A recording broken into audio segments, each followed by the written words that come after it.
تحکیم کے بعد جب ایک معاہدہ فائنل ہونے جا رہا تھا اور نہیں ہو سکا سیدنا علی اور حضرت معاویہ کے درمیان،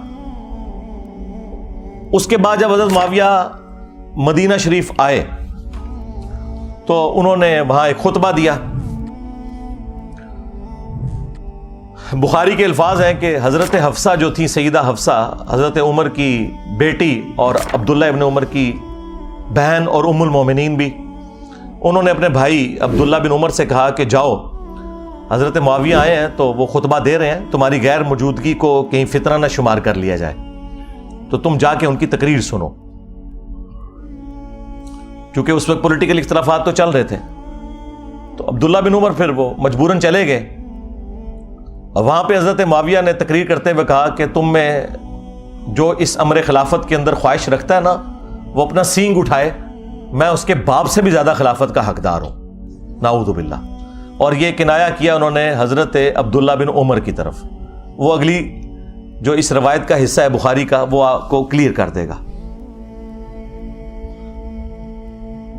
اب یہ اتنا بڑا جملہ تھا. اب مجھے بتائیں کہ عبداللہ بن عمر کا باپ وہ ہے کہ جن کی وجہ سے رومن امپائر گری ہے اور شام مسلمانوں کے پاس آیا، اور اس شام میں بیٹھا ہوا ایک شخص امیر شام، وہ اسی کے بیٹے کو کہہ رہا ہے کہ میں تجھ سے اور تیرے باپ سے زیادہ خلافت کا حقدار ہوں. یہ بخاری شریف ہے جی، یہ اصول الکافی شریف نہیں ہے، ہاں یہ مولانا شریف نہیں ہے، یہ بخاری شریف ہے. اب عبداللہ بن عمر کو غصہ تو آیا لیکن خاموش ہو گئے. اور وہ خاموش کیوں ہوئے؟ آج بھی لوگ کہتے ہیں نا کہ جی صدیوں سے لوگ کیوں نہیں بول رہے تھے. اس زمانے میں نہیں لوگ بول سکے. وہ ہمارے استاد مولانا اسحاق صاحب والی بات ہے کہ ماما روزانہ حسین نہیں جم دیا. ہاں، حسین ابن علی اور عبداللہ ابن عمر دونوں کی نیچرز میں فرق تھا. تو بعد میں ایک دوسرے صحابی کہتے ہیں عبداللہ بن عمر سے کہ آپ نے اسی وقت معاویہ کو جواب کیوں نہیں دیا جب وہ یہ کہہ رہا تھا کہ میں اس کے باپ سے بھی زیادہ خلافت کا حقدار ہوں. تو عبداللہ بن عمر نے کہا کہ میں نے ارادہ تو کیا کہ میں اپنی گوٹ کھولوں، یعنی وہ احتبا کر کے دونوں گھٹنوں کو یوں لے کے بیٹھے تھے، اور میں اسے اسی بھرے مجمع میں جواب دوں کہ تجھ سے زیادہ خلافت کا حقدار وہ ہے کہ جس نے تم سے اور تمہارے باپ سے جنگ کی تھی جب تم لوگ کافر تھے اور ہم لوگ مسلمان تھے. یعنی تم لوگ بعد میں مسلمان ہو کر طلقاء فتح مکہ کے موقع پر تم لوگوں نے معافیاں مانگ کے اسلام قبول کیا. تم لوگ آج آ کے عمر اور اس کے بیٹے کے بارے میں کہہ رہے ہو کہ ہم اس سے زیادہ خلافت کے حقدار ہیں. مجھے بتائیں، جو شخص یہ کہے کہ میں عمر سے زیادہ خلافت کا حقدار ہوں، اس نے علی کی خلافت کہاں سے ماننی تھی؟ یہ اب سنی شیعہ سے مسئلہ اٹھ چکا ہے جی. وہ قصاص عثمان چاہتے تھے، قصاص عثمان چاہنے والا یہ کہے گا کہ میں حضرت عمر سے زیادہ خلافت کا حقدار ہوں، تو انٹینشن تو انہوں نے خود کھول کے بتا دی. اچھا، تو وہ عبداللہ بن عمر کہتے ہیں میں نے ارادہ تو کیا اپنی گوٹ کھولوں اور میں سے کہوں کہ تجھ سے زیادہ خلافت کا حقدار اور تیرے باپ سے زیادہ وہ ہے کہ جن لوگوں نے تمہیں مار مار کے اسلام میں داخل کیا ہے. یعنی تم لوگ کافر تھے اور ہم نے تم سے جنگیں لڑی ہیں. اور امام بخاری نے یہ حدیث غزوہ خندق کے چیپٹر میں ڈالی ہے یہ بتانے کے لیے کہ خندق کے موقع پر عبداللہ بن عمر اور حضرت عمر مسلمان تھے اور حضرت معاویہ اور ان کے والد کافر تھے. یہ اس میں سے انہوں نے رزلٹ نکالا ہے. اچھا، اب یہ بڑی حیران کن بات ہے، اسے آپ کرامت سمجھیں یا انٹینشنلی ایسا ہوا. یہ سیم الفاظ صحیح مسلم کے اندر موجود ہیں حضرت عمر کے بھی. ایک تو وہ بخاری میں حدیث ہے نا، جب آپ کو زخم لگے تو آپ نے 6 رکنی کمیٹی بنائی اور کہا کہ میں اپنے بعد اس امر خلافت میں ان 6 بندوں کے سوا کسی کو حقدار نہیں سمجھتا کہ رسول اللہ اپنی وفات تک ان سے راضی رہے. علی، عثمان، طلحہ، زبیر، عبد الرحمن بن عوف اور سعد بن ابی وقاص، ان میں سے کسی کو خلیفہ چن لینا میرے بعد. اور مسلم شریف میں الفاظ ہیں کہ آپ نے خواب دیکھا کہ ایک مرغے نے آپ کو ٹھونگ ماری ہے. اس کے بعد آپ نے جمعے والے دن خطبہ دیا اور اگلا جمعہ آپ کو نصیب نہیں ہوا. بدھ والے دن آپ کی شہادت ہو گئی اور کہا کہ میں نے خواب دیکھی ہے اور میں نے اس کی تعبیر یہی کی ہے کہ عنقریب مجھے قتل کر دیا جائے گا، اور اگر میں اچانک مارا جاؤں تو اپنی خلافت کو ان 6 بندوں سے باہر نہ جانے دینا کہ جن سے رسول اللہ اپنی وفات تک راضی رہے. اس کے آگے بڑے خطرناک الفاظ ہیں کہ تم دیکھو گے کہ ان 6 بندوں کی مخالفت وہ لوگ کریں گے کہ جن کو میں نے اپنے ہاتھوں سے اسلام کے لیے مارا ہوا ہے، اور اگر وہ مخالفت میں سامنے آ جائیں تو سمجھ لینا کہ یہ لوگ اللہ کے دشمن اور کافر ہیں. اتنے سخت الفاظ ہیں.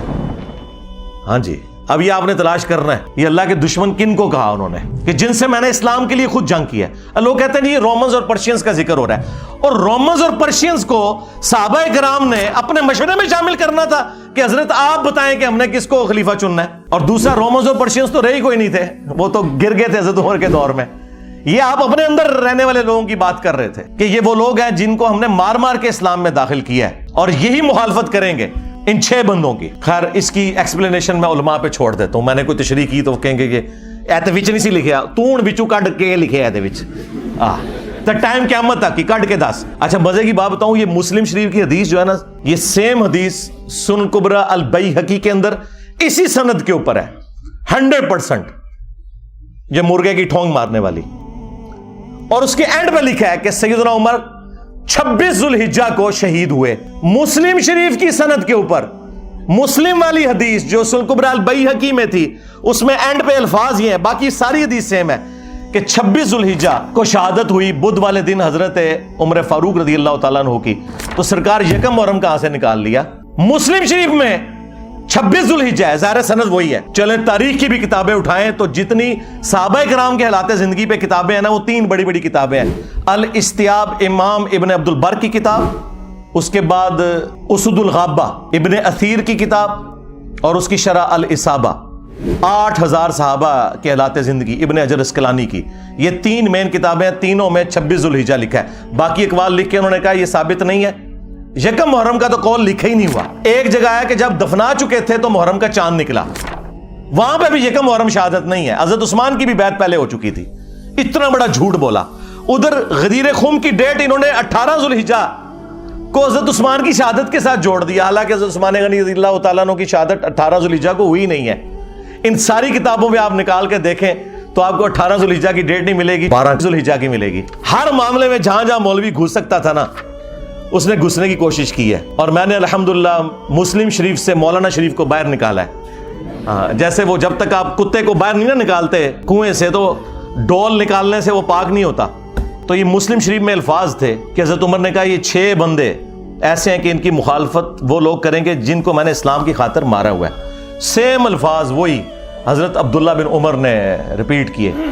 حدیث ختم نہیں ہوئی بخاری کی، آگے الفاظ ہیں کہ عبداللہ بن عمر کہتے ہیں کہ میں نے ارادہ تو کیا تھا یہ ساری باتیں کروں، تو پھر مجھے جنت کی نعمتیں یاد آ گئیں اور میں نے انہی پر اکتفا کر لیا، اور پھر میں خون ریزی اور فتنے کے ڈر سے خاموش ہو کر اپنے معاملات کو میں نے اسی کے اوپر اکتفا کر لیا۔ وہ حدیث کا راوی کہتا ہے کہ عبداللہ بن عمر نے خاموش ہو کر اپنی جان بھی بچا لی اور اپنی عزت بھی بچا لی۔ ایک ماموں نے دوسرے ماموں سے اپنی جان اور عزت بچائی۔ ابھی عبداللہ بن عمر بھی تو ماموں ہے نا، جب انہوں نے رشتے اس طرح کے نکالے ہوئے ہیں تو عبداللہ بن عمر ماموں نہیں ہے، وہ خال المومنین نہیں ہے۔ تو وہ کہتے ہیں کہ عبداللہ بن عمر نے اپنی جان بھی بچا لی اور عزت بھی بچا لی، یعنی اس وقت کیسی کیٹاسٹرافک کنڈیشن تھی کہ لوگوں کو اپنی جان سے بھی ہاتھ دھونا پڑتا تھا۔ تو سرکار لوگ کہتے ہیں کہ بھی سارے حسین ابن علی کی طرح کیوں نہیں اکٹھے ہو گئے، اپنے بال بچوں کے ساتھ کیوں نہیں سامنے آ گئے؟ ایسا ہو نہیں سکتا میرے بھائی۔ یہ تو جن کا یعنی گھرانہ اتنا عالی ہے کہ جنہیں یہ پتا ہے کہ ہمارا کسی چیز کو ایکسیپٹ کرنا، اس کو دین کا حصہ بنا دینا ہے، انہوں نے سامنے آنا تھا نا، باقی لوگوں نے کہاں سے آنا تھا؟